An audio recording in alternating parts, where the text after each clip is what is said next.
Hello, guys. Can you hear me? Hello, Mazi. Good evening. Can you hear me? Yes, we can hear you clearly. Okay. Welcome to the program.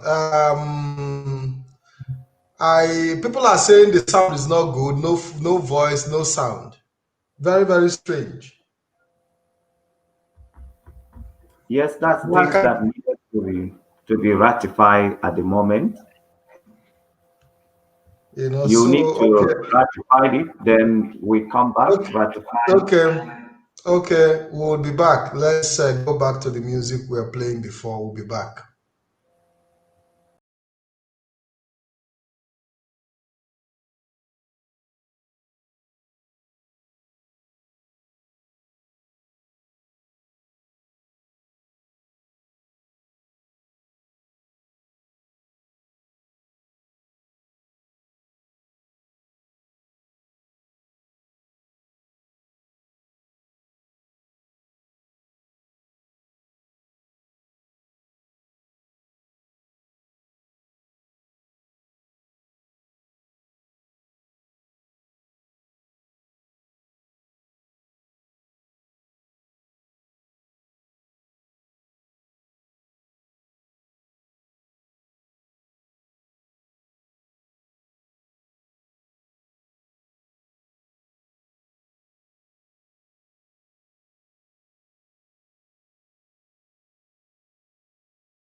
Yes. Good evening. Good evening. Good evening. Can you hear Yes, me? yes, I can hear you, Mazipat. Good evening from my end. I Okay, bring thank you very. yes, Yes, thank I bring you, thank greetings you. to all Biafrans, and I bring greetings to all lovers of freedom all over the world. You are welcome into this program this morning at my end, and evening in Biafran land, and evening in the part of Arts, DK. We welcome all of you. We are here yesterday with Professor Chinedu Abadike. If you haven't watched that program, you should go back and watch. It's loaded. A lot of lectures, a lot of educations, a lot of motivation. Yeah, a lot of insight. So if you haven't watched the program, you need to go back to watch the program because it's very important. We are moving forward. We are here to complement the effort of Onyendu Mazi Nnamdi Kanu. We are here to complement his effort to assemble Biafrans together all over the world. It is time we move. We are able to take the land. We are able to possess it.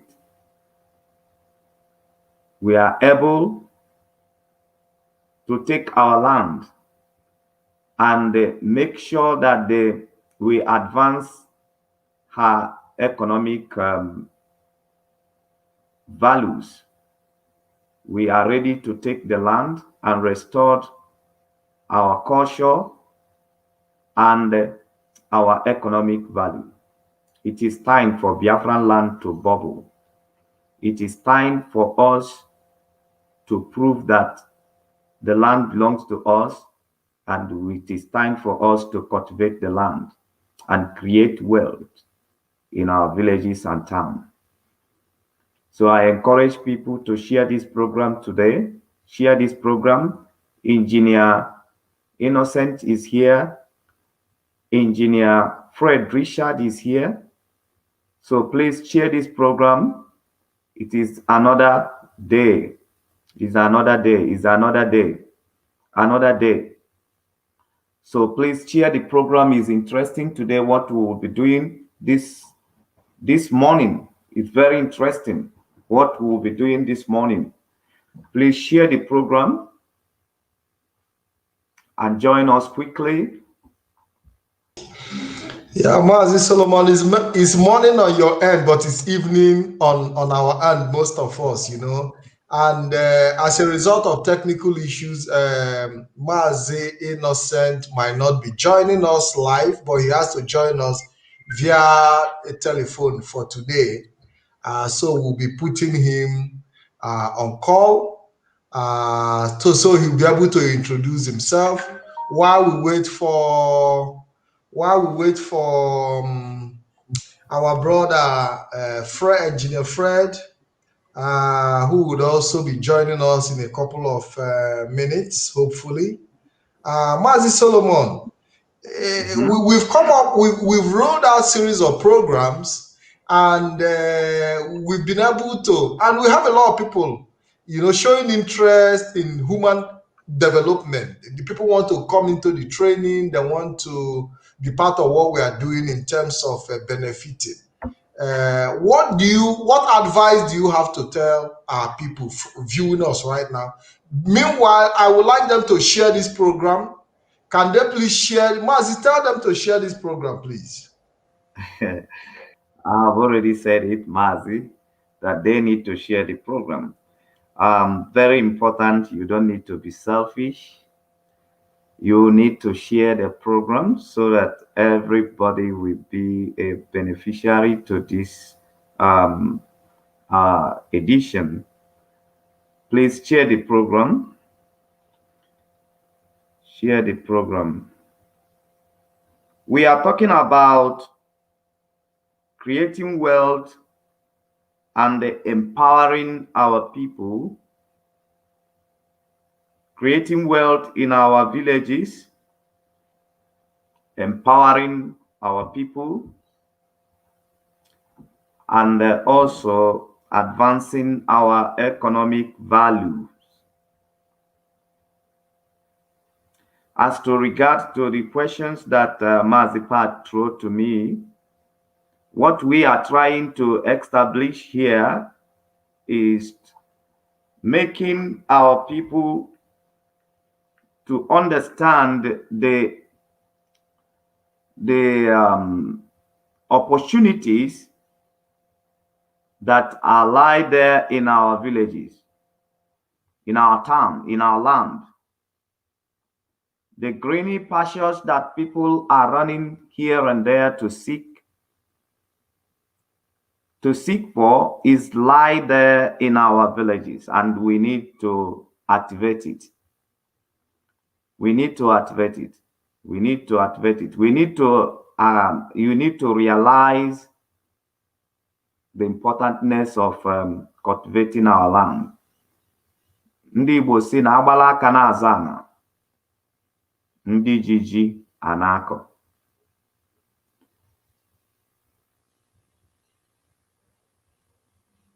I don't know if my voice is coming clearly. Yes, Mazi, your voice is coming out clearly, and I would like our brother Engineer Innocent NNANI is here with us via the telephone, and he's the man on the picture you are seeing. He's a food producer. He's into food production. You can see the picture of him producing pasta that we eat. Engineer Innocent NNANI, good evening and welcome to the program. Yes, Mr. Patrick and Mazi Patrick and Mazi Solomon, good evening. And it's a pleasure having me here with you. Yes, good evening. It's a pleasure having you as well. Can you please introduce yourself? You are supposed to be here live on the screen with us, but due to technical issues, you have to go via the telephone. Can you please introduce yourself to our audience?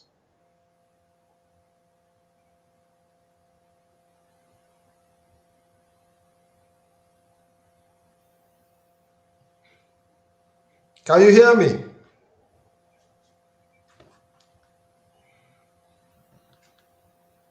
Engineer, are you there? Okay, Mazi Solomon, let's see if we can get back to Engineer Innocent. I can see that he's having one or two issues. We'll try to get back to him.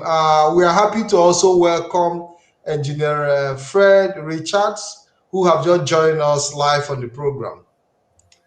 Engineer Fred, good evening from here. Good afternoon from here. I'm in the US, so it's afternoon here. Yes, it's my pleasure to have you. Welcome to the program. Can you please introduce yourself to our listeners? Okay, my name is Fred Richards. I'm from Imo State, Nigeria, from Oru local government area, Mbudi to be exact. And I am an electrical engineer as well as a petroleum engineer, and that's my criteria. So, how long you've been in the US for quite a long time, I guess. Yes, actually, I was born in the US, and I grew up in Nigeria and came back after my high school. And I've So, been in the US since I came back. okay, so but you've had some experience living in Nigeria. Yes, I do. I've had experience living in Nigeria. Okay, so what was your experience living in Nigeria, and what inspiration have you drawn from those experiences? Well, it made me smarter.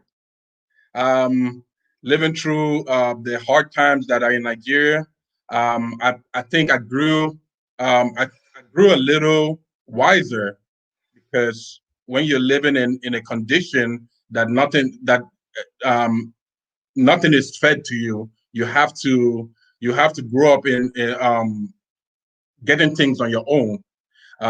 In America, the kids are being fed everything. The children are being fed everything, and they don't grow up with that characteristics of when you grow up in Nigeria, where you have to be a go-getter. And Quite that's the interesting. situation I grew up in. Quite interesting. I want to bring in Solomon to maybe he would like to ask you one or two questions. Solomon. Thank you so much. Thank you so much, Engineer Fred Richard. Thank you for joining us in this very program. Yeah, Engineer Richard is one of our team members in this uh, in this economic revolution.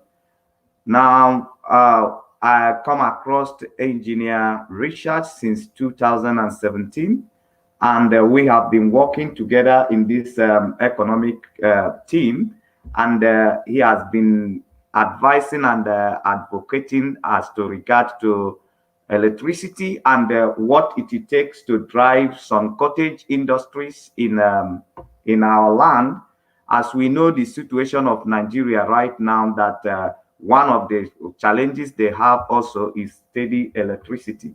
So, and is drilling the advancement of the economic values in our region. So, Engineer Richard has so many ideas on how we can arrest this situation. So, Engineer Richard, in this program, I want you to brief Biafran all over the world. You are being viewed by thousands and millions of Biafran right now in this very program. So please, can you help us to brief us on how we can solve the issue of electricity as to regard to driving cottage industries like food processing, food preservations, and all the rest of the activities. So please, can you help us to tell Biafrans how we can solve the problem now? Why, now that we are agitating for Biafra, now that we are still struggling with self-determination, how can we actually solve the problem of electricity to be able to drive our economy on our villages and towns? Thank you. Okay, thank you very much. This is an area I am very happy to be a part of. And I have been studying the demographics of Nigeria for a long period of time. And I've seen that there's a lot of ways to drive the power situation, especially in the East. eastern part of Nigeria, not limited to the northern part and the western part, but I'm more focused on the eastern part of Nigeria.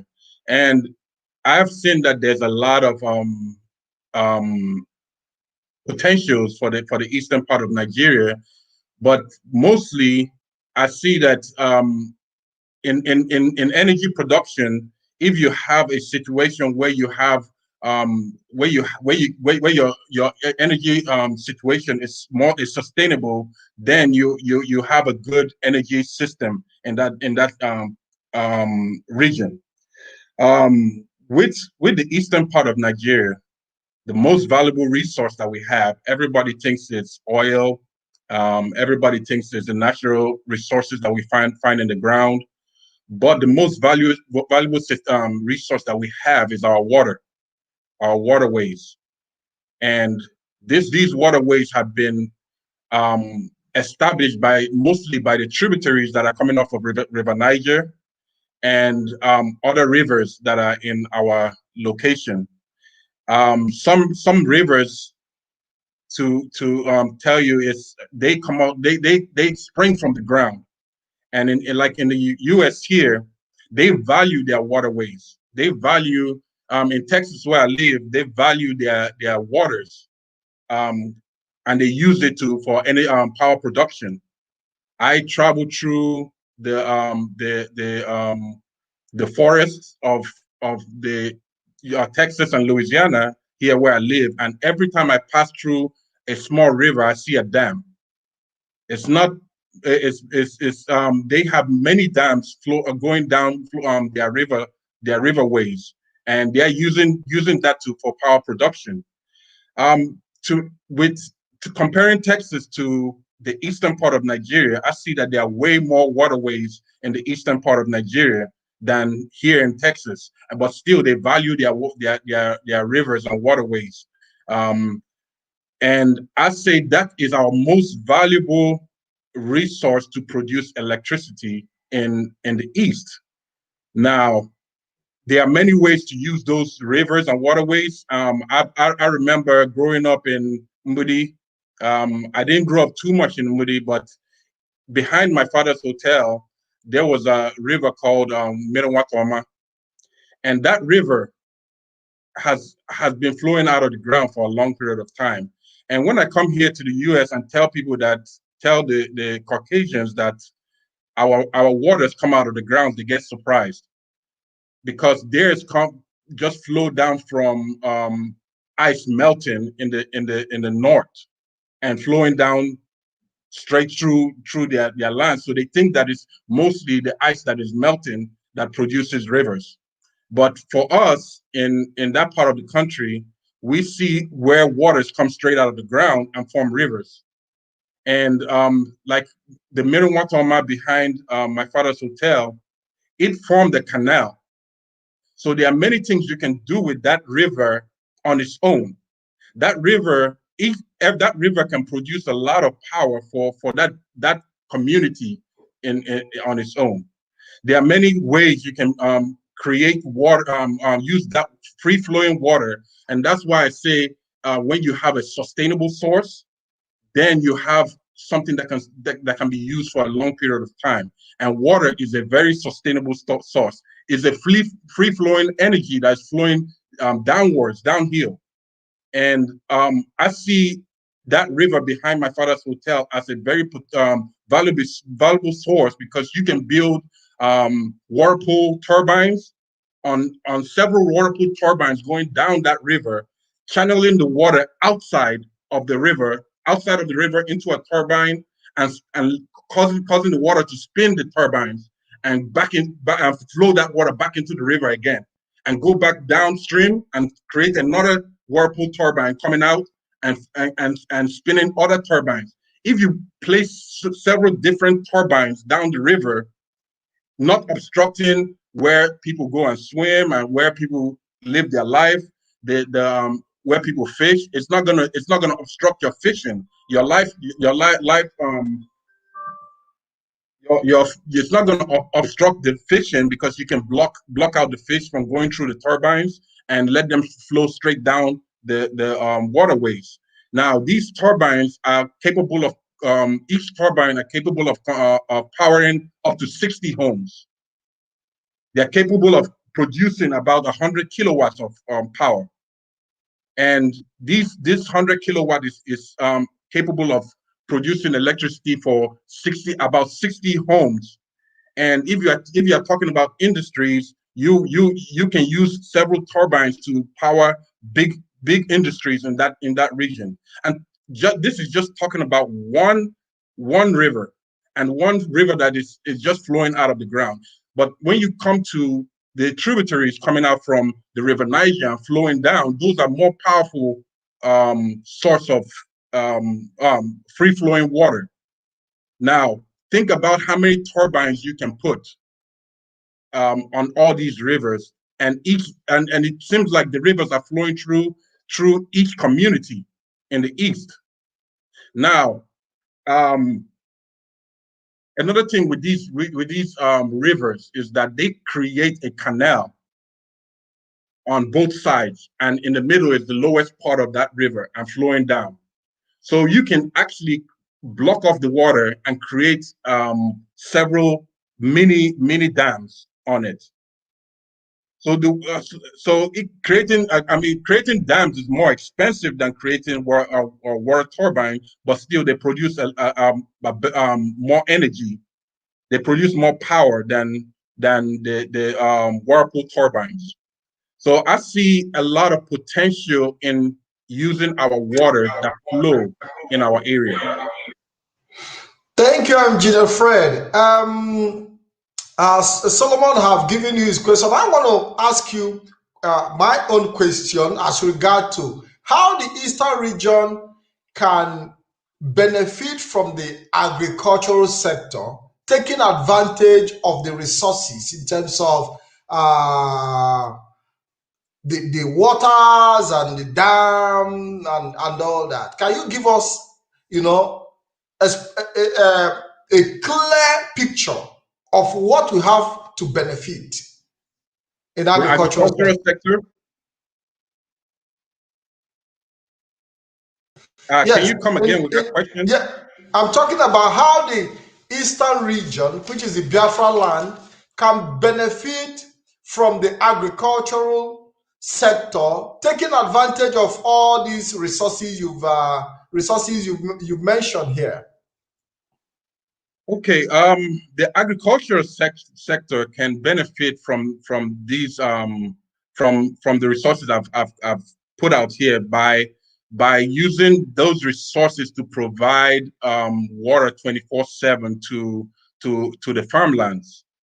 Now you can if you have power in a region, that power can be used to pump water uphill. Can be used to pump water uphill into the farmlands, into every single farmlands, and keep a free flow water going into our farmlands for generations. Like within not you can keep free flow water going into the lands in every season.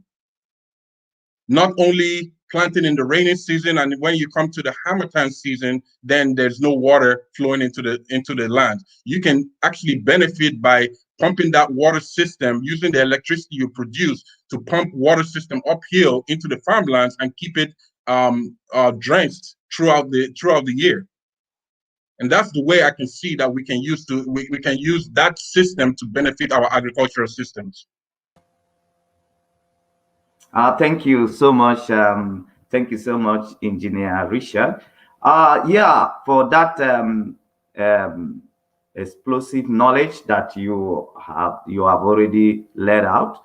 So, but I have another question for you, Engineer. So now you are actually trying to let us to know that all our rivers, because when you looked at the eastern regions, most of the rivers we have, people looked at it just a place to go, and most use we used with our rivers is a place to go and bath, and then to go and swim, and eventually some fishermen goes around there. And there are some rivers also in our areas which the people don't fish on it. You know, the communities, they restrict people from fishing from such rivers. People only go there to wash their clothes and eventually swim or just play around the rivers. So you are trying now to let us know that those rivers can be more useful to us than it was today. Is that what you are trying to put through here, Engineer Richard? That's very correct. The waters, the rivers that we have in our land are not being utilized. They are not being utilized. And when you say some rivers, people, they are not allowed to fish, I can buy from that, because in my community, Moody, we are not allowed to fish in our river. And all we can do is fresh water and swim in it. And I went back in 2012 and going through the demographic of that river, and I'm looking at it like there's a lot of potential here. This is just a small river I'm talking about. And I see a lot of potential of that river to create power and create industries in my community. But we are not utilizing it at all. That And is to me, I believe is the constitution of Nigeria that's causing us not to be able to use what we have. okay. Yeah. But there is some rivers that are actually owned by the communities. It is the communities that actually make use of most of the rivers. Because if you are talking about the bigger, because we have small rivers and the bigger rivers, which we regard as lake and others, that even see in those rivers, our people goes there to take sand from the rivers. There is so many activities that the communities are entitled to in those rivers that does not have anything, a restriction from the government. So now I wanted to ask you a question. As it stands today, how better do you think that we can start making use of those rivers in generating like not electricity that will be distributed to villagers or to be distributed around, but like electricity that can be generated to power an industry around the rivers that we have in the eastern regions? How possible do you think that can happen? I think it's very possible, but when you say the communities own, have control of their rivers, I, I can kind of say that they might not have full control of the rivers because of the constitution. One part of the Nigerian constitution says that any power generated within the vicinity of the national grid will belong to Nigeria. And I say this because I've read that part of the constitution when I've been doing research on how to bring power into the country. But and when I read that part of the constitution, it seems like even if you use a generator that you use in your home to produce electricity, the government can come and take you to jail. That's how bad the constitution is. Those generators that you put in your home producing electricity for your own house, the Nigerian government can actually come and take you to jail for using those generators because you are producing power in the vicinity of the national grid. And that's why if you turn a river into using a water pool turbine to produce electricity, you probably will be harassed by the government because you are producing that electricity within the national grid. And anybody can go and check these facts out. So what you are saying is that the restrictions of the government is creating poverty in the land. Is that what you're trying to say? That's very correct. That constitution is what is keeping the eastern region down. I don't think these things I'm saying, our people don't know about it. Our people know about these things I'm putting out. I think they know about using the waterways. I think they are very ingenious to be able to figure that out, using the waterways to create electricity. But I believe the Constitution of Nigeria is keeping our people in poverty. Oh, okay. Engineer, I want to ask you another question. So, which other way do you think that, which other means or ways do you think, according to your research, that we will be able to generate electricity as to power our cottage industries and advance our economics value as to regard to the situation of the Constitution of Nigeria now? What other chances do you think we have now that we'll be able to use to generate electricity? Now, in our region, I've seen that there are other means, which you have solar, which you have um, bio fuels that you can use to produce electricity. But solar hasn't reached that potential to give you to produce enough power for our industries. Now, with solar, yes, you might be able to use it in the farmlands, but I don't see how you can use solar to generate enough electricity to pump water to our farm for a massive amount of farmlands. I'll give you an example. With the house I have here in the US, I've laced the whole roof with solar panels. And those solar panels can't even produce enough power for me to use in just my own house. Lacing my whole roof with solar panels could not even produce that much energy that I use throughout the year. So I don't think solar is there. Now, biofuels is taking the energy from plants and using it to produce power. And that is another region I've been exploring, trying to see how we can use the power stored in plants that we're not using to produce energy. Now, when we come to wind, we do not have wind in our area.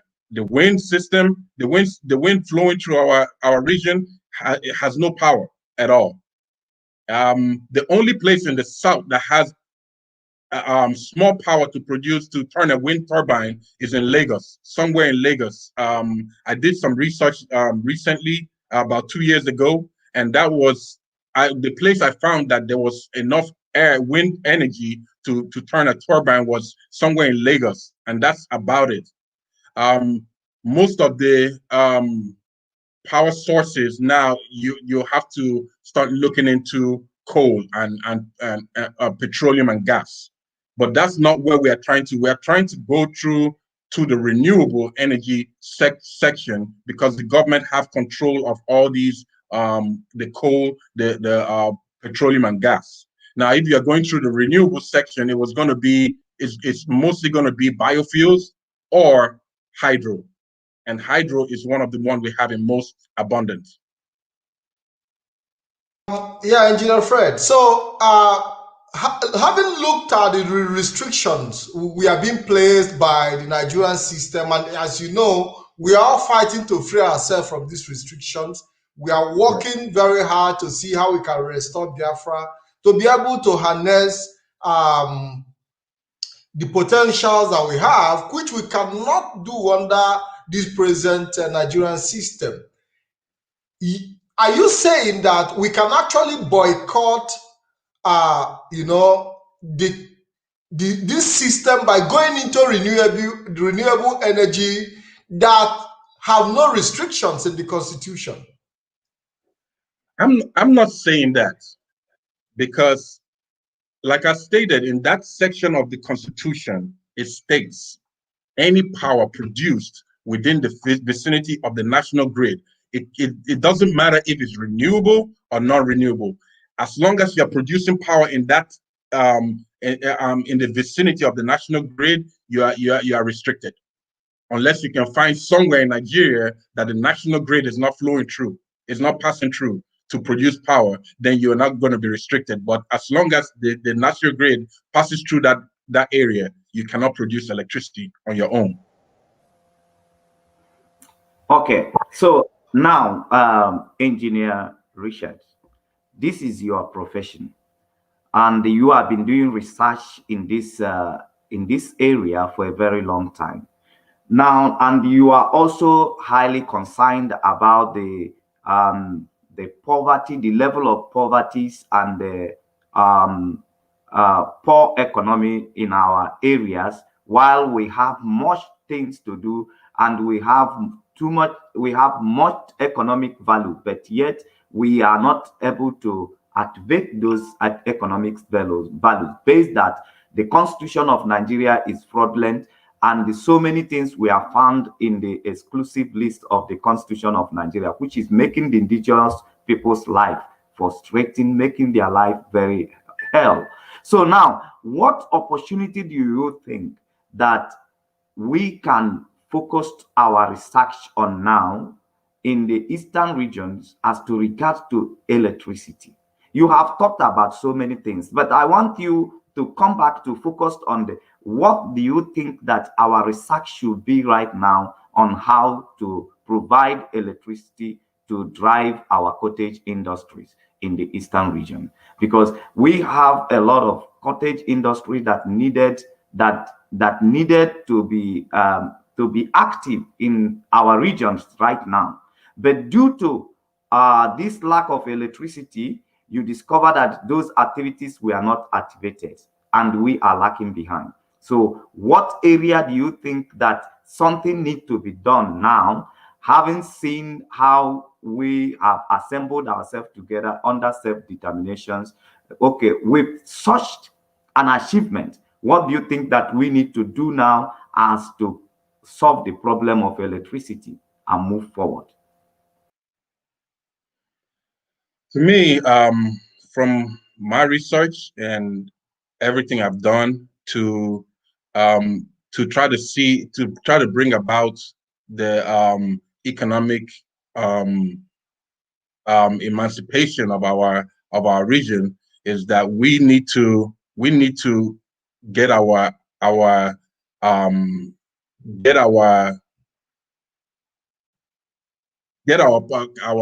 government or our governors, or it's either we get our governors to lift those restrictions or in those regions, because to me, like I've been doing a lot of research, and my research shows me that regardless of where I go, I get trapped by that constitution.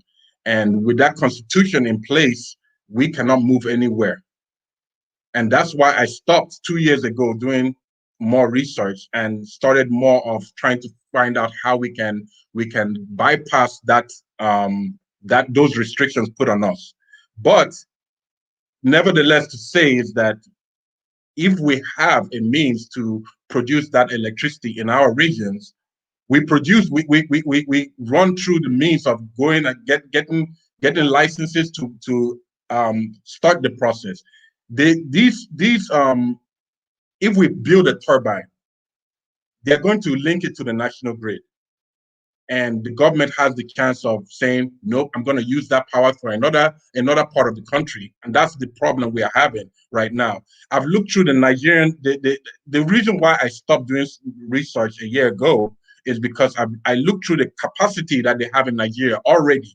And that capacity they have in Nigeria can produce enough power to give power to the whole Nigeria as of it is right now.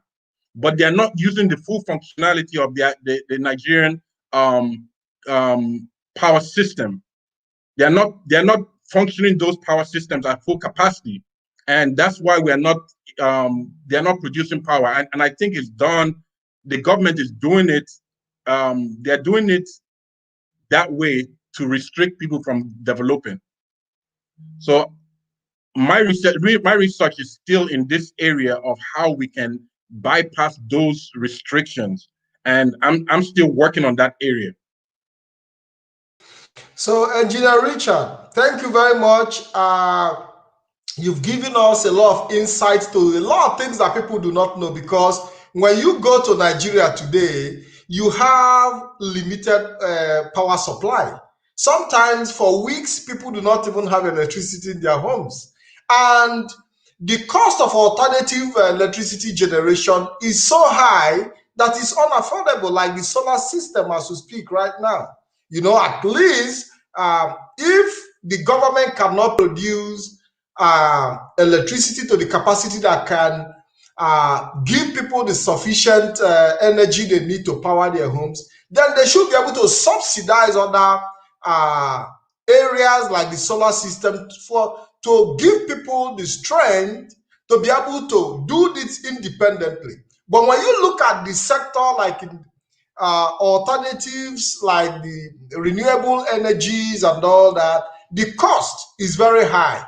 How do we work on this area to see how we can, mediate in such a way that if we have to even produce our solar panels by ourselves, you are an engineer, what are the possibilities? Because I know that if we find the way we can always get it done, is there any way we can go into production of our solar panels and all the necessary instruments that can give us, even at that below that level, for example, that do not get to the point that the government have put restrictions on, but on the level that is sustainable at the moment, while we continue on the struggle for Biafra restoration? Yes, thank you for that question.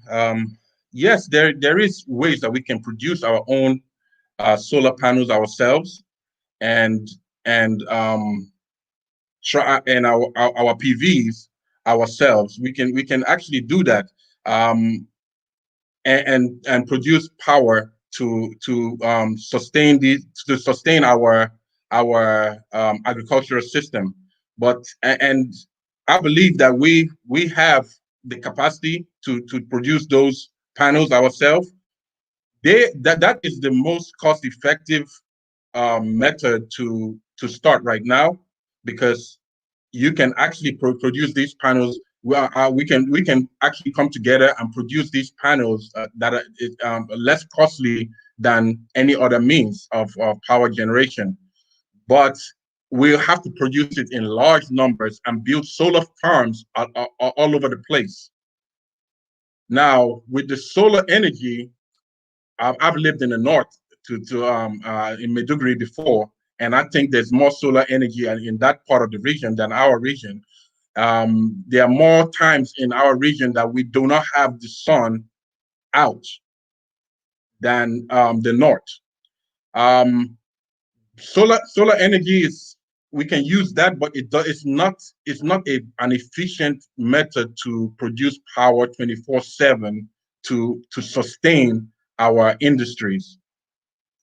Yes, we can. I as an engineer, I can build solar panels. I can design the solar systems to create power in our region. But looking at solar energy right now, I don't think it's there. Capacity of the solar power is not there yet. Okay, before I allow Solomon to come in with his question, I've been able to make one or two research on solar system, and I know that the technology, the solar energy technology, have improved tremendously over the years. That you don't even need much of sunlight. You don't need heavy sunlight to generate, energy. So all you just need is just very minor daylight, unlike what it used to be in the past, and it still give you an effective and a sustainable, capacity that can go, at the moment. Then you have the storage system where you have the excessive that runs there and returns back again when So I believe that when we work towards something, we can always arrive at something, because we are talking about an immediate and urgent need while we now move to the next level. Engineer. Okay. Yes, there's ways to do it. We have a lot of houses in our area, a lot of buildings that they are built. We can actually get with our people to utilize their roofs to instead of utilizing solar farms and taking control of land that we have, we utilize people's roofs. That's one area I have thought about in the past, that a lot of people don't have anything on their roofs. So we can actually get with people and use their roofs to save our lands, to put this solar energy. And like I said, I've used the latest technology they have on my own house here in Houston, to lace my roof with solar power. And if I show you my roof on the house I live in is laced with solar panel, and still I cannot produce enough electricity that I use in my house with that solar panel. I still have to pull from the national grid from the grid to support the energy my solar panel produces. Okay, yes. Yeah, engineer. I'm here to ask a very objective questions, So, we are in Nigeria right now. We have not gotten our independence, and we haven't freed ourselves from the fraudulent constitution of Nigeria. And so many people looked at it this way, that the only way forward is disintegration of Nigeria, so that we will be able to free ourselves from all the bondage of the constitutions that restrict the indigenous people from advancement of their economic value as we stand today. And this is one of the reasons why the poverty rate is going up in Nigeria, and everyone seems to be frustrated, and too much anger in the land. And the rate of crime also is increasing because a lot of people are out of job. They don't have job. And what we are looking at as in discussing in this angle is, how can we, in the situation we are now, we don't really needed to have the capacity of electricity that we needed to drive a big industry, but we are talking at the level of cottage industries. And we looked at petrol and we looked at gas, that the cost of production with gas and the oil, the gas and the petrol as a means of generating electricity is very, very expensive for our people. So that you will end up even getting some of the things that are imported cheaper than what we produce locally. So now, we have thought this over, and I wanted in this moment, what do you think? What advice do you think you can give to our people? Because there are so many things we need to achieve with light, with electricity, with power. There so many, as to regard to the struggle, as to regard to our economic advancement, because it's only OCC we hear no nege butia or but when human being no nege butia or we are trapped, okay, and our people keep suffering for this, keep suffering on these consequences, and so many people are not equally seeing the situation that Nigeria are bringing our people. Being part of Nigeria is bringing our people into, like so many people, when you talk to them about this struggle, they feel like being in Nigeria, staying in Nigeria in this situation, as you are elaborating it here, that staying in Nigeria in this kind of situation is actually good to them. That you even see so many of them shouting one Nigeria and are not part of the struggle. So, but what you have said here have actually an eyes opener to a lot of people, that the reason why we are suffering is because we are part of Nigeria and because of Nigerian constitution. But we are not trying to look, because when you looked at the problem, the whole world, when they looked at the problem, they start articulating solutions to their problems, of which we have done by saying we need independence of Biafra, so that we can be able to navigate all the traps that the Constitution of Nigeria brought indigenous people into. But even before that happened, which way, because that's why we are here, which way can we now articulate? Which way can we articulate, at least having something to be doing before the independent, before we actualize Biafra, or before we are free from the fraudulent constitution of Nigeria. What do we think our people need to do now?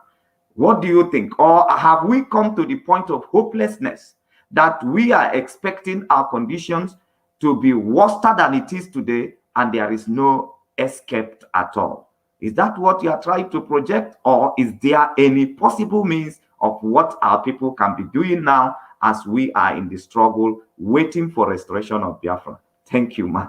Thank you. Thank you. Thank you for that. Yes, there's always hope in every situation. There's always hope in every situation. Like, so the place we are looking at is the cottage industry, and the cottage industry doesn't need that much power to function. Now, yes, with the cottage industry, we can go by using solar energy. Solar, the cottage industry don't require that much power. It just needs a means to get take water from one part of the from our waterways to the land, and create create little canals in between the lines to feed water for our farms. Now, the solar energy can do that job. I don't think the cottage industry requires that much energy, and using that means is very hidden from any government rules.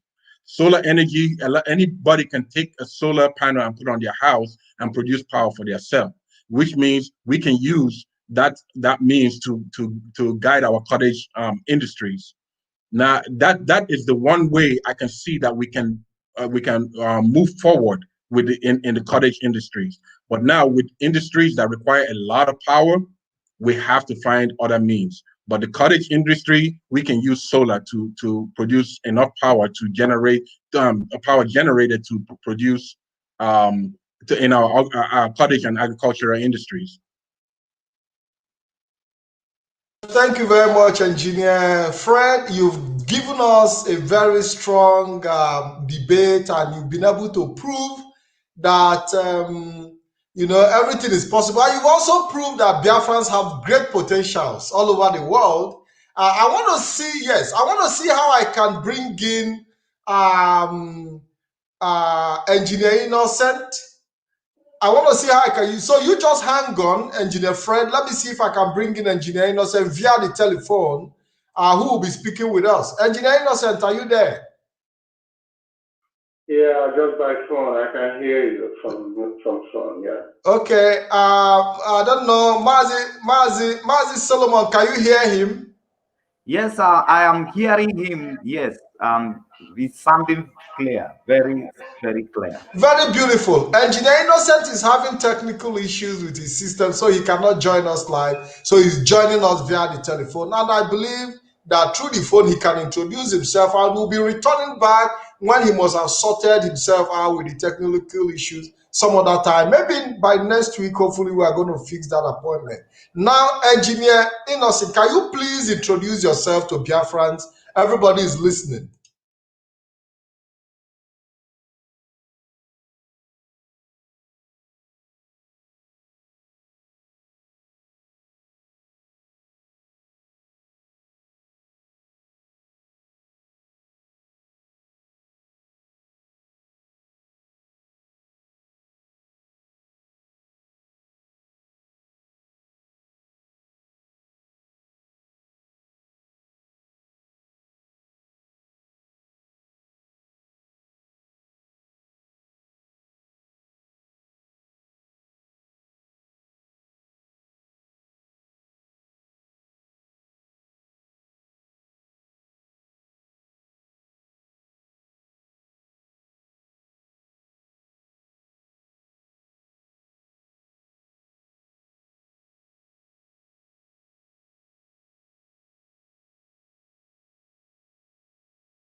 I'm hearing that there's no sound from your communication, so you just have to give me a moment.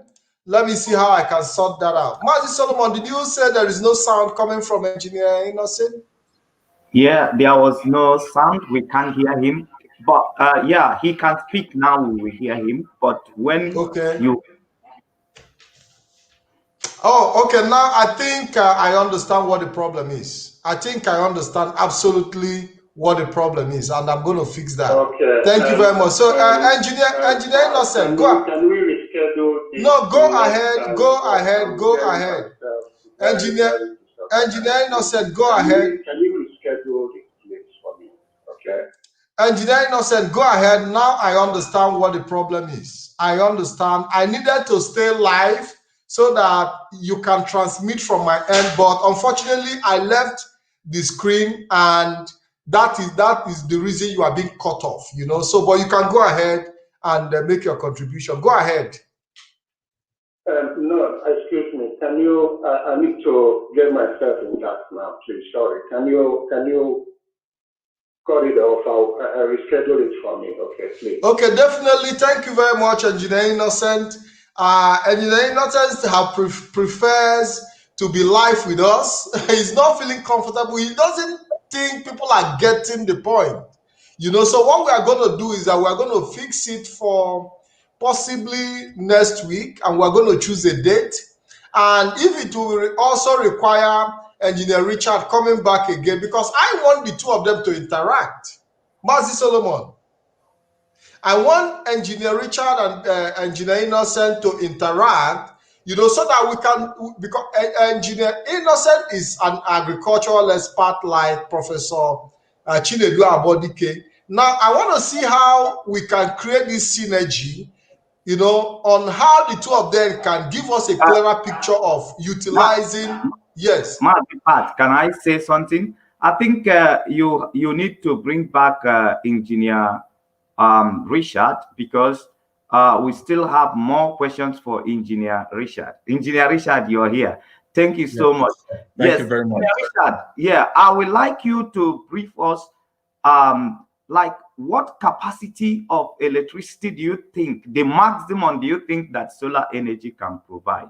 Like, we are looking at the cottage industry, like driving, you know, the palm fruit processing machine, like cassava processing machine, yam processing machine, and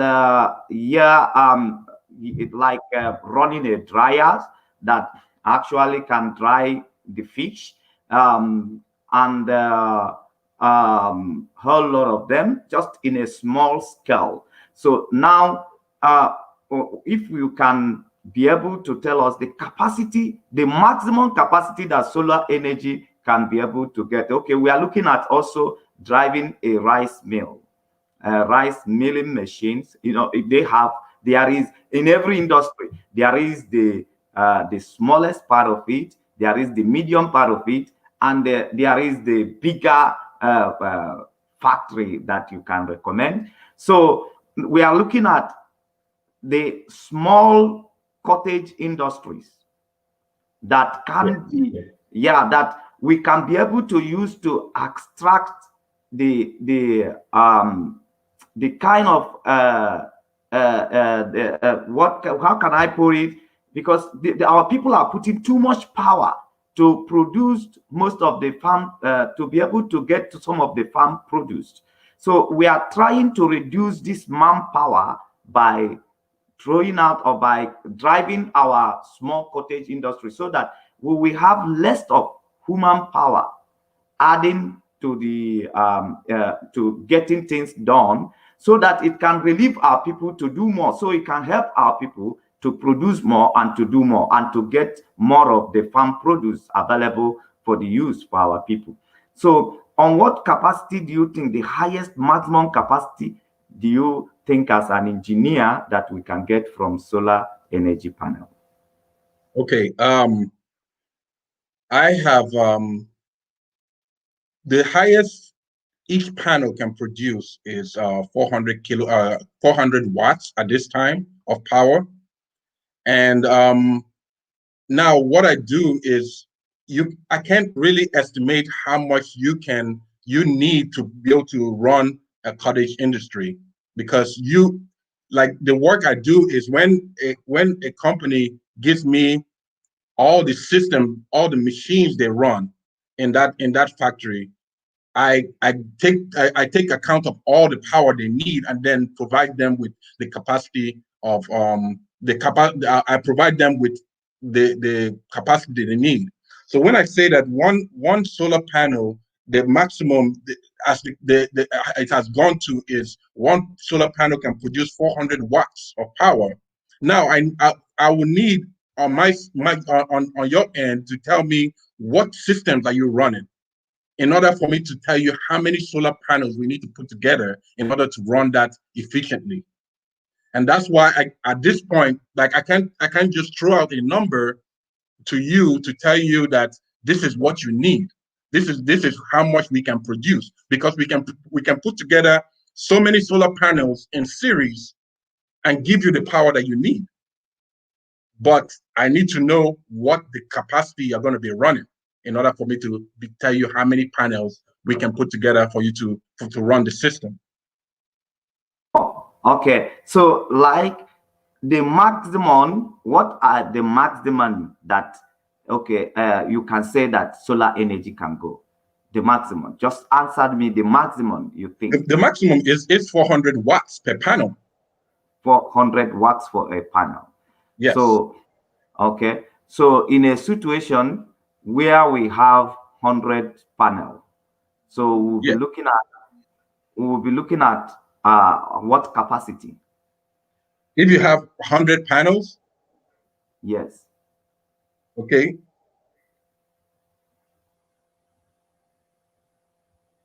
No, the maximum is 400 watts, right? So Yes.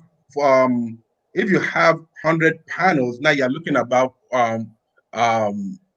40,000 watts of power. Okay, now this 100 panel, so what land space or what is space can this 100 panel take in order to put together?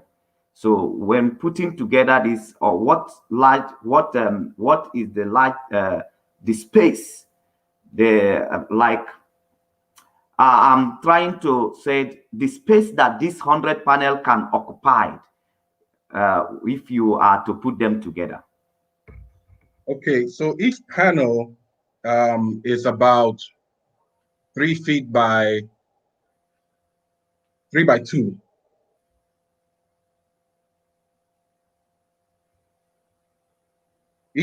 Each panel is about 3 by 2, so you would take up, let me see.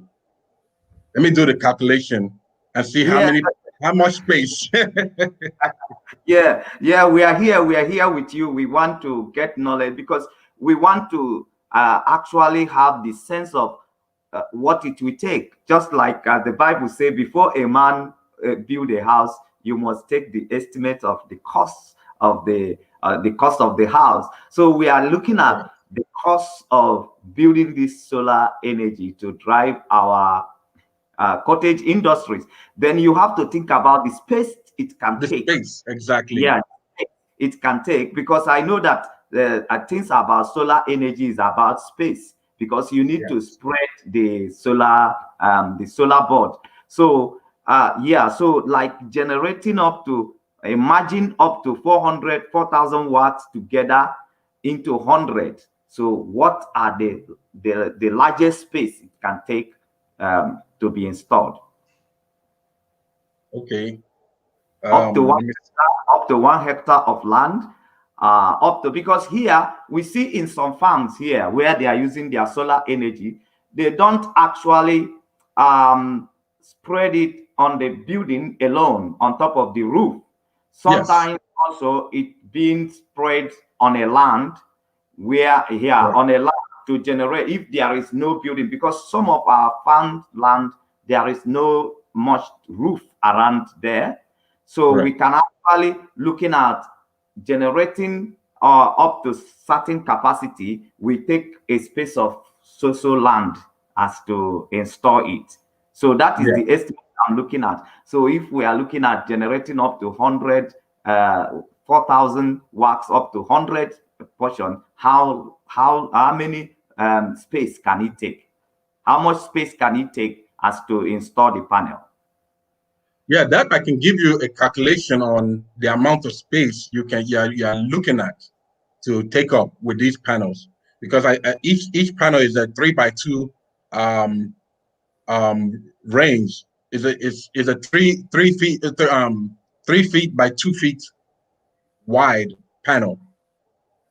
So if you calculate that into that 100 panels, then that's what that space that it would take to give you that's the space it will take to give you that amount of capacity of power for 100 panels. It's each one of them is 3x2. Okay. So do you think using a landmass or a land space to install this panel as to get enough capacity of power as to drive the cottage industry? Do you think that, like as we have said earlier, that we can actually station most of our cottage industry in one place as to be able to power them? Okay, so now do you think it's a waste for us to use the land space to store this panel? To me, um, I think it's a waste the land space. The land space should be wasted if we are trying to run it in the farmlands, because we are talking about what you are talking about is the production, the production of those the production section of the of agriculture. Now we are not talking about using this to grow our plants. So even though these plants are way away from where we these farms are away from the city, they are ways away from the city. If you use panels on the ground to produce electricity, you're still going to be you're going to be doing your production around the farm areas, right? Is that what you're talking about? The production, if the production is done around the farm areas, there's a building that you're going to build, right, to to run the machines that you're going to bring in, right? And if Yes, there's a building, then you utilize the roofs of that building. yes, but when you talk about the roof of the building, we are also talking about space. We are Correct. also talking about space. Now, if a certain industry does not have a certain cottage industry does not have enough roof, like, okay, let's assume for instance, rice mill. Now, rice mill can have a very large roof space, but Yeah. when you think about the machine that processes the palm fruit, then they doesn't normally have a large space on the roof. So, Okay. so now, if the roof is not enough to spread the number of the solar energy panel that can generate a certain electricity that they require, Required. now Yes. we will be thinking about, if the roof is not enough, then we'll be thinking about the land space in Correct. order to generate enough power for that cottage industry. So now we are looking at understanding what are the space that is required to be able to combine 100 panels together. Yes.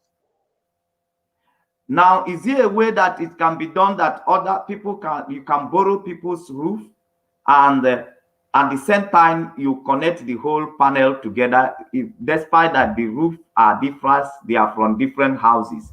So Yes. is there possibility, and is there any possibility of also installing the panel energy while while it is free from the land, that things can be done under the space of the land where the panel energy is? So is there any possibility like that, or can we come up with the estimate of what space does it require to actually generate a proper power as to drive a cottage industry? I can actually put together a I can go and get a sample cottage industry and find out what systems they run and put together the amount of power they require in that cottage industry, and put together a how much panels that you need and how much space that you'll be required to run that cottage industry. That's one thing I can do, but then we can find out the land space that we will need for that cottage industry. Now, another thing you mentioned is, can we link, if there are buildings around the area, can we use their roofs to put together solar panels on their roof and connect them together? Yes, that is what we can do. If there are buildings around the area, we can use their roof and bring the power to one certain location, because all these panels will be connected in series with each other. Even if they are on different roofs, you can still connect them in series and bring the power to one location. Yes, Engineer Fred, thank you very much. From you haven't lived in Italy for a very long time, I know that you have a lot of people who run a solar system that supplies energy to electric companies. It's unbelievable that individuals can actually generate electricity through the solar system and supply electricity to power supply companies. How do they do that? This solar system is connected in such a way that the excess energy that comes from that system returns back to the solar to the energy company, and at the end of the year the calculation is done, and some of the individuals or families who have these solar panels, who have given back to the solar energy, get some level of compensation. So I believe that it will also be a source of income generation for our people, that if you have a solar system on your rooftop, at maybe quarterly or every year, from the generation you made into the cottage industry, the contribution you made in terms of power return, you can get some financial compensation for that.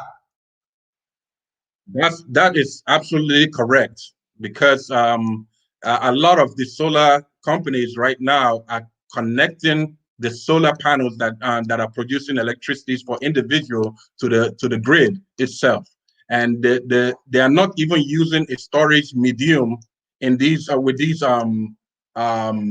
with these companies. They're not even using a storage medium to store the power. They're just storing it on the national grid and supplying it to other people that need clean energy. Like in Houston here, they have a system where when you have your solar panels on your roof, you're connected to the national grid too. So the amount of energy you can produce in that year is, if you are not utilizing that amount of energy in your house, you'll be saving it on the national grid, on the grid itself. And you can actually sell that power that you produce back to the energy industries themselves, while someone on the other side is buying that power that you're producing.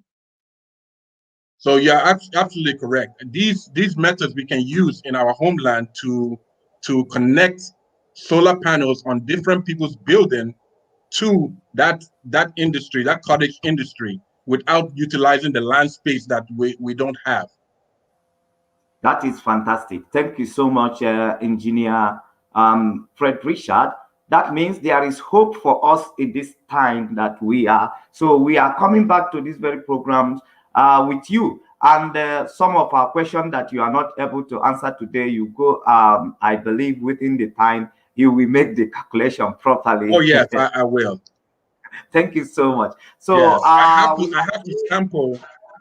have to sample a cottage industry and what they utilize, and then bring together how many panels that will give us an estimate of how many panels we actually need. Okay. Yeah, Thank so you.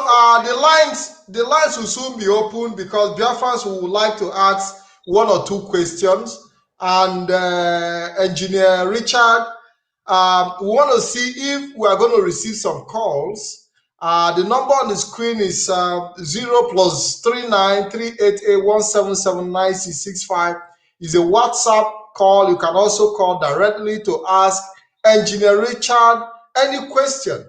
Any question you feel you have in mind to ask Engineer Richard as regard to the discussion we've had, for the past an hour and 30 minutes. Engineer Richard, we've seen potentials of our people being wasted, not just in terms of electricity, not being able to provide electricity. We've also seen scientific talents, knowledge being wasted, potentials being as a result of the Nigerian system that we found ourselves. This is, from your own point of view, how do we develop research?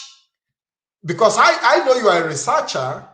So how do we develop the research systems or institutions that will meet up the need of the future in Biafra land? Thank you very much for that question. And this is what I was hoping our group was going to be about. I was hoping that we're going to bring in we're going to be able to find and pull in our resources from around the world. We have very smart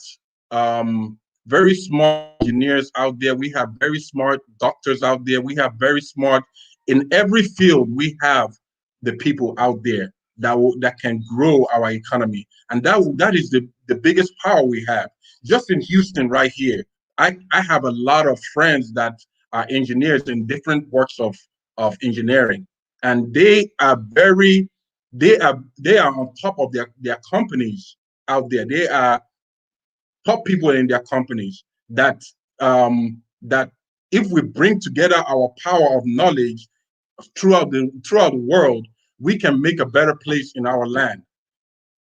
And I believe that so much that we have people out there in every work of life that can bring one knowledge or the other to power our region. Thank you so much, Engineer Fred Richard. We are actually expecting Biafrans to call, and if they are not calling to ask questions, then we might be winding down from this moment. You have actually spent a quality time with us here answering our questions, and I'm promising Biafran that next we are appearing in this program is going to be more better and more efficient, just because we are this is our first time to be here with the engineer. So, and he promised to answer our questions in the upcoming days. So, engineer, there is something that I want to ask you before any call will come in. In the next, we will be winding down, maybe probably in the next 2 or 3 minutes. So, but I want you to answer this question. Hold on. I would have loved, just hold on. I would have loved to read out certain comments if you don't mind, because we've seen comment. We've seen Cornelius saying, absolutely, we need to get power to do everything. We have Godson, our thoughts say, good evening, great Biafrans. We are working on the great project. We need support from our able countrymen and women. Please support us, contact us for details. We have series of comments, and it's very, very important. We read out some of these comments. Some of them are saying hi to Engineer Richardson. Biafrans are showing you love. You are a lot of our Eunice Chukwu as a very intelligent engineer. We have men, not boys. Thank you, Engineer Fred. Thank you, Mazi Solomon. Thank you, Mazi Kim, and all Biafrans watching from Kenya. Chidozie. Nkwemeka. So if you have any comments, you can drop them. We'll read it out as we wind down. And if you have any questions, you have the telephone line open. Mazi, go ahead with your question. Okay, thank you so much, Mazi Patrick, for bringing us back into the conversation. So now the question that I want to ask you, engineer, are you listening? Yeah. Yes.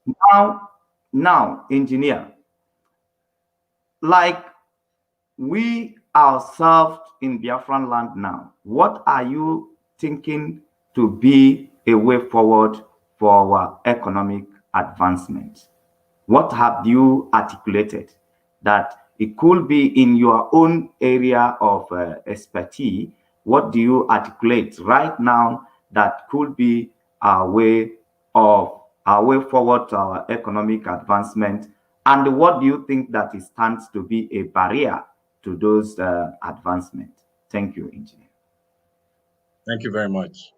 What I see that will be of value to our advancement is bringing in power to our region, and that power will create an economic revolution in our region.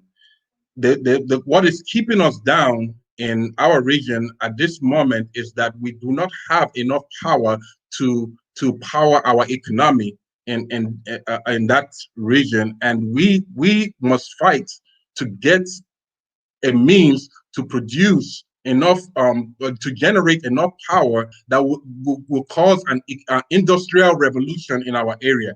Every country starts with an industrial revolution, and our region needs that industrial revolution in order to grow and become one of the powers of the world. And that's what I think will start. Power is the start of our economic revolution.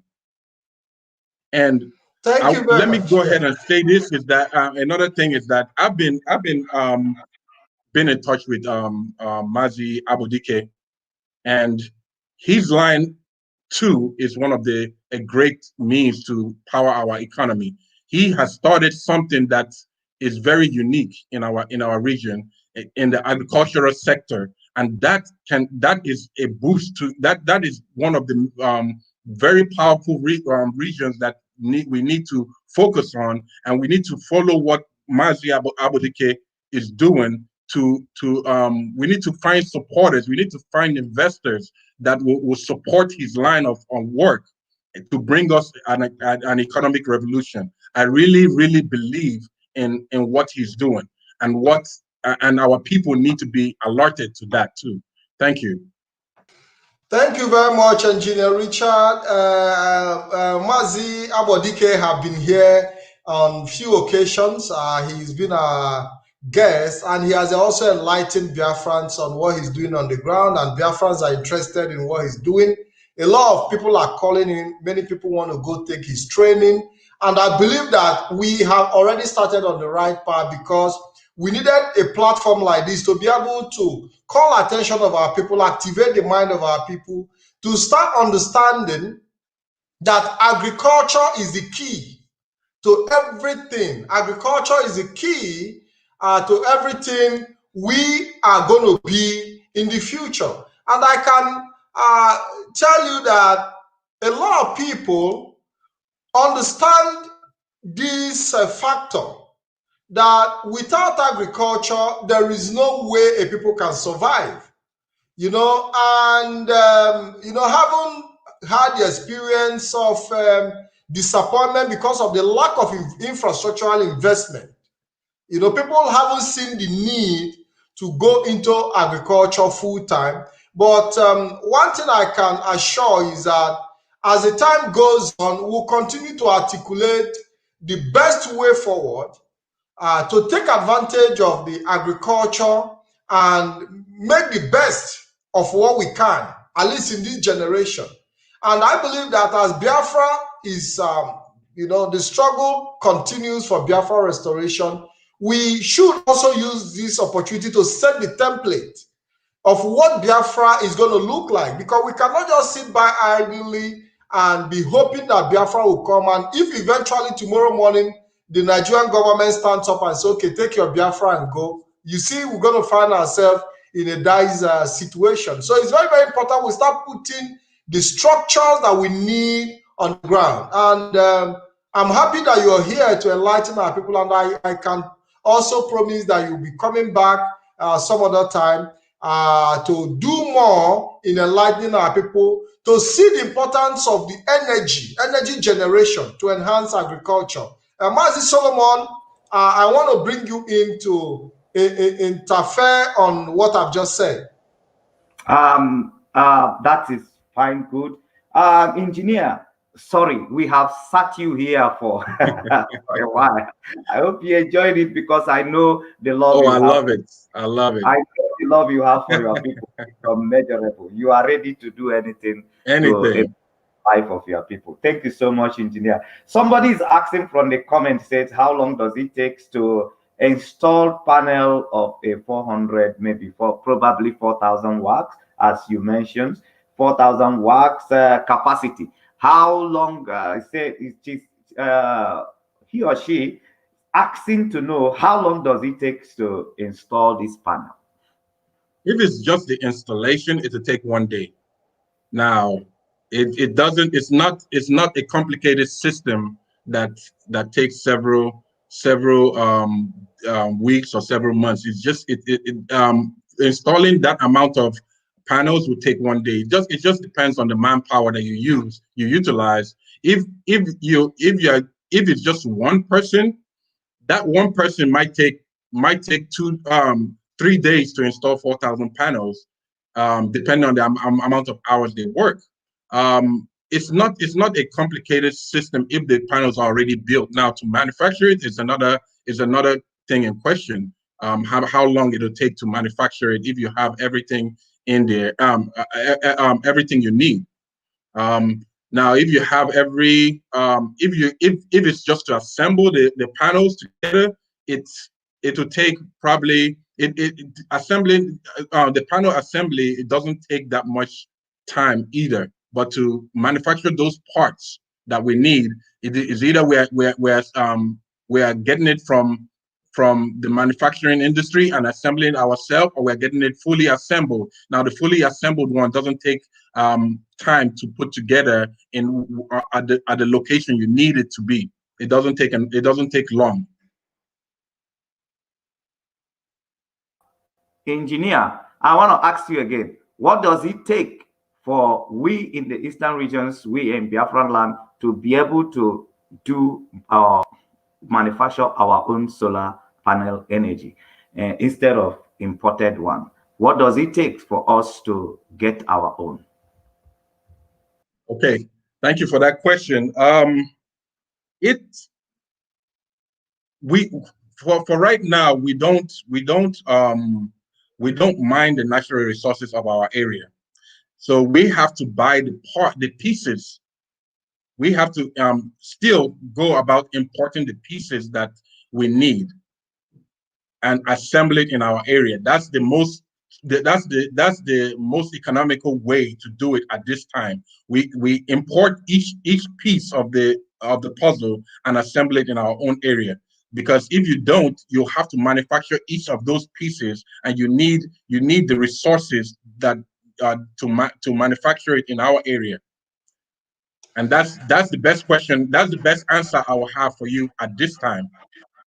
Okay, so engineer, is it possible for us to get some of the products from outside and do the one we can do locally from within to supplement the manufacturing, the process? Yes, it is very possible to get the products from outside in pieces, and it will be very less expensive to do that. Import those products and assemble it within our region. It's just like Innocent is doing. He's not manufacturing every single piece of the car that he's making, because it's going to be more expensive for him to go and to mine to mine everything he needs and put them together. Instead, he buys these things in pieces and come and assemble them, comes and manufacture them in his company. maybe he buys the beginning product and then come and put them together in his company. So we can do that with solar panels as well. Yeah, you know, I've also worked in industries. I worked in factories, and I can tell you that no, for example, no car in a company produces everything they have. Right. So sometimes I've worked in a company where we get certain parts from China, we get some from Indonesia, we get some, and we produce the one we can do and fit them in locally, you know. So I believe that in this angle, because everything has to now be based on specification. You create the design, you send out the design, and what you can do locally, you produce locally. Then you get, based on the specification, you can, the companies that are working with you can give you what they can based on the specification you send to them, and you can then fit them in and get the production that you deserve. We are waiting for calls for those who want to call in, and there is a very, very important video I would like to play. If you can permit me, Mazi Solomon, to play that video. Is about 5 minutes video clip, and so that our people will understand, because when we talk about agriculture, our people seem not to understand the importance of agriculture, and we have to put our attention in this direction. Because I'm telling our people that, you know, our struggle for Biafra restoration seems like something that is not going to be possible. But a day is going to come when you will be surprised that you'll be asked to leave Nigeria and go and form your own country. And on that note, I want to play this short clip.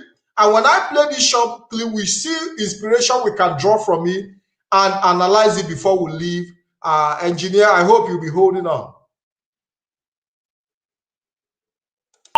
By the same Igbos some years back.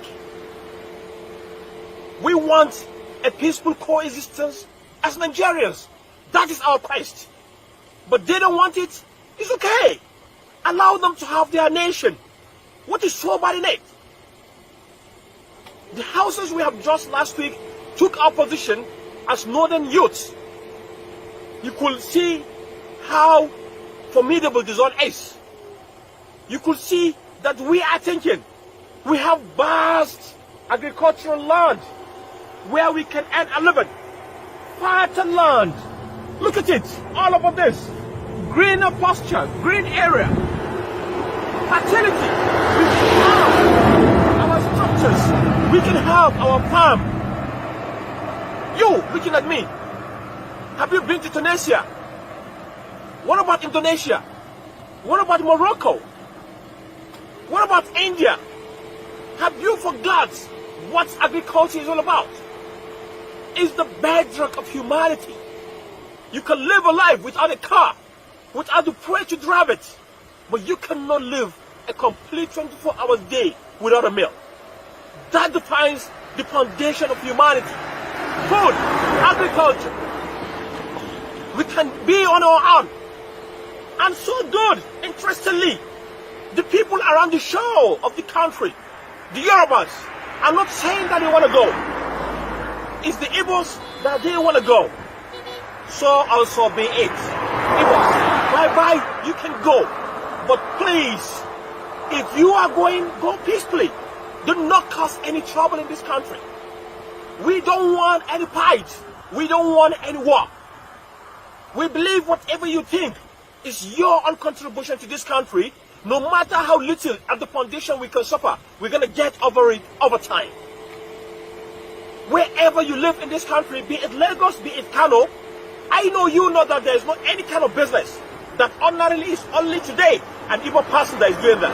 A lot of Hausa people now are selling tires, are mechanics, are importing spare parts. So what's the challenge? Honestly, my own personal opinion is we must collectively support the Igbos to get out of this marriage. Because sometimes, if I sit back, if I close my heart, if I don't think about the thin love I have from my relationship with so many Igbo people, with which I believe, whether they are in Nigeria or not, they are still my family. I have, from my relationship with so many Igbo people, with which I believe, whether they are in Nigeria or not, they are still my family. We can still exist. We can still have our businesses. What is the headache? Abuja, Lagos, Kano, their market investments, properties, no problem. The biggest, richest African person globally recognized in the world is from Kano, Aliko Dangote. We can buy a lot of these things. We have equally multi-billionaires, people that are seriously into businesses. I don't need to mention them. We can settle you with your monies if that's what you need, and you go back there and form your own country.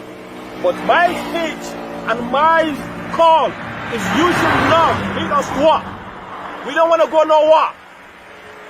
We are peaceful people. We have lived to closely 57 years of age. We want to remain as one country. That's my position. I stand with one Nigeria. But honestly, I feel we stand better if this threat, people that feels we're imperial, people that thinks they are the most important integral part of this country are out. So let it be. Why are the Igbos elders coming back to the north? Now to do what? After all, you make these utterances a campaign.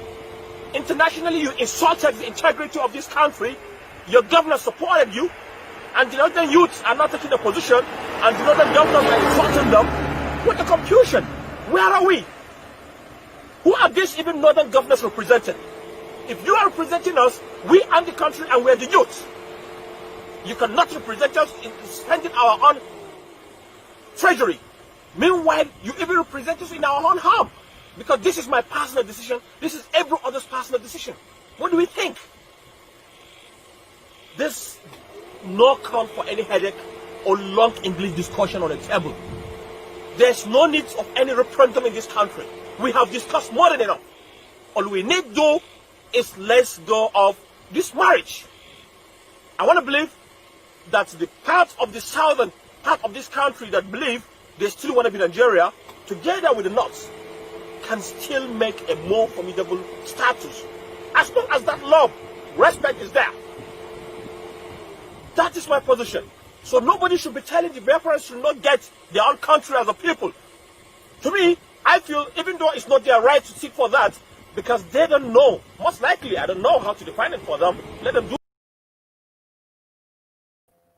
Mazi Solomon, I brought this video so that our people can understand that a day is coming when you'll be asked to leave Nigeria. It will seem like a joke, and it will seem like maybe the effort, towards struggle for Biafra is not yielding fruit. But I can tell you that a day is coming when Nigeria will stand up and say, we've had enough.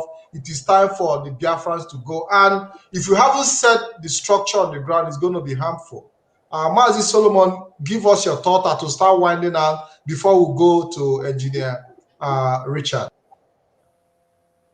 I think today, can you bring us back, please? Can you bring us all back so we can have the opportunity to know when each other is coming.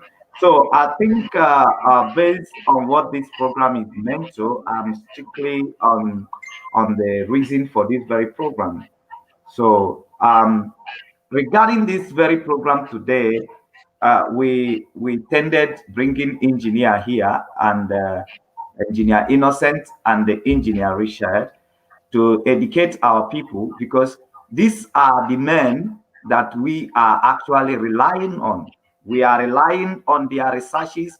We are relying on their findings.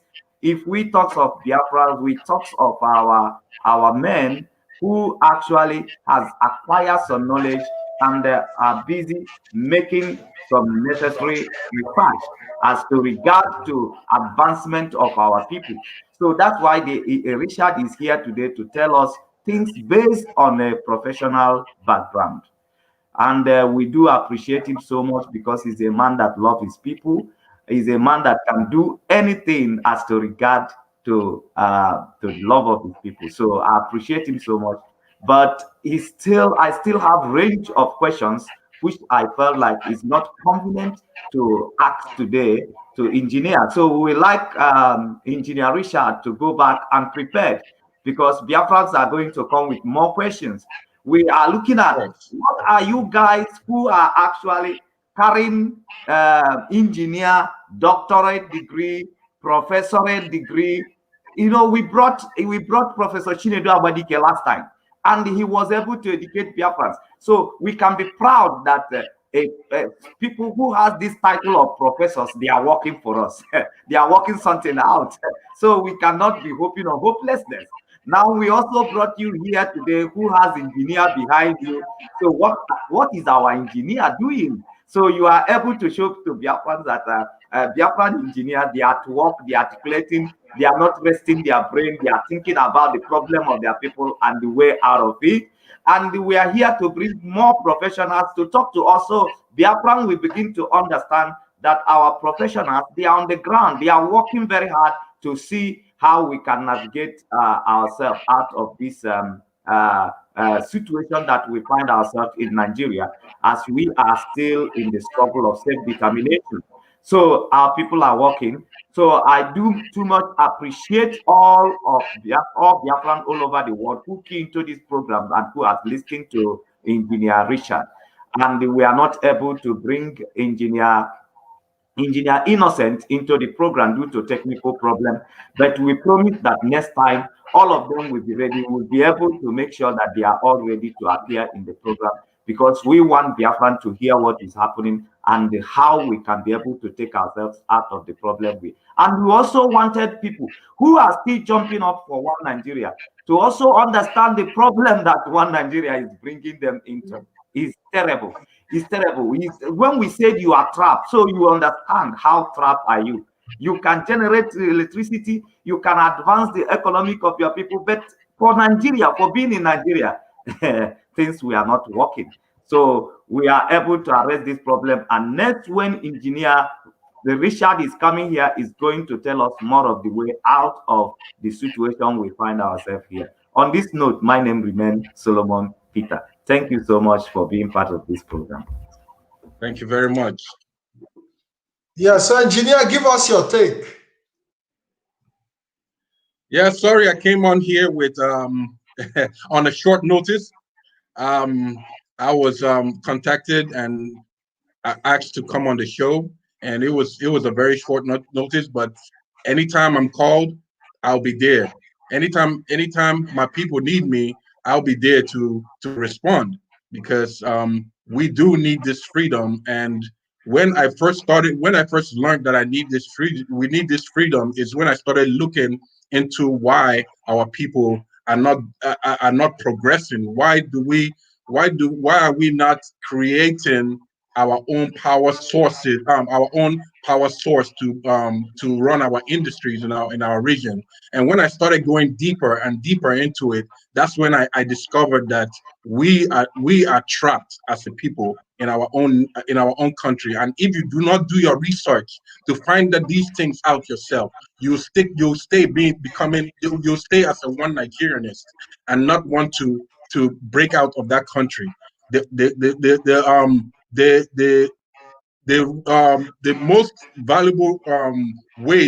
most valuable way to our people's success is to free ourselves from that constitution. And and the only way I can see that we can free ourselves from that constitution is to get out, to separate from that country and start our own and live up our own value system, because our value system is different from the northern value system. The northern value system depends on individuals becoming rich while they keep other people poor, in order for the poor people to keep making the rich richer. Our value system in the East is we pull our own people to grow. And that's our value system. Our value system is totally different from the North, and we need to leave. We need to get out from. We need to get away from their value system. Right now, they are imposing their own value system on us, and you need to. Every one Nigerian need to see that. And if you don't see that, you're going to live another 200 years in poverty, unless you can separate yourself and stay and live with your own value systems. We will not move. We will not go anywhere. So I hope all the one Nigerians can see this, can do their own research and find out for themselves, just like I did. Thank you. Thank you very much, Engineer Richard, and it's my pleasure to have you. You are quite an intelligent young man, I can give you that. And I believe that in the nearest possible future, just like you promised, you'll be coming back, you'll be available to give back to the society, to give back to Biafran, because people like you are people that we need. And I also would encourage you to look out for other Biafrans who are also professionals in the USA, whom you might have contact with, to join also in this program, so all of us can interact and find a way forward to develop our region and build a better society. Thank you very much, Engineer Richard. Thank you very much. And have a wonderful day. Yeah. So Biafrans, I want to say thank you very much for gathering here this evening. It's my pleasure to have you. And the last video that I played to you, coming from a northerner, is to help you look at a picture of what agriculture, because also the North is also crying that they themselves too have not taken enough advantage of their own earth. They've not taken advantage of their own land in terms of agriculture. So in Nigeria, nobody is finding it easy. As much as the Constitution holds us, it's also holding them. It's holding everybody. And it's not just the Biafrans. Even the North itself needs freedom. When you look at that video, the young man is complaining about the empty space of land that is supposed to be utilized for agricultural purpose that is lying waste. The same thing in Biafra land, and we have to work towards making our land viable. We have a lot of opportunities, despite the fact that we have constitutional restrictions here and there, but there are still little we can do to keep our lives going, pending when this freedom is going to come. And I can guarantee you the freedom is coming. Thank you very much. I want to say thank you. Always hook up to this channel, Black and White Web TV. Go to our YouTube channel and like, subscribe. Go to Biafra Television and like the page so that you can get notification. We also have the Black and White Web TV Facebook page. Go there and like it. Recommend it for your friends. Here we are bringing you knowledge that you can never find anywhere. People pay for the knowledge we are bringing to you here. People spend years researching for it. They make huge sacrifice and they are bringing it for you for free. So I hope you will take advantage of it for personal empowerment and growth, and also because when we grow as individuals, we'll be able to make contributions as entity working together to build a better society. And that is the aim for Black and White Web TV. And I can guarantee you that if all of us work together, we are going to reap the benefit of this economic development and breakthrough that we are all seeking. Thank you very much. My name is Ikem Patrick DK. With me was Mazi Solomon Peter and Engineer Fred Richard, and our brother Engineer Innocent Nani, who came in briefly but had his technical issues. And I promise we are going to sort it out because he'll be coming back next week to tell us about food production, about soil, how you can take advantage of your soil, how you can have your own manure, you can produce your own manure, organic manure, and even sell to people who need them. So it's all about economic empowerment, and we are here to bring that to you. Thank you very much for being part of this program. Have a wonderful evening, and God bless you all.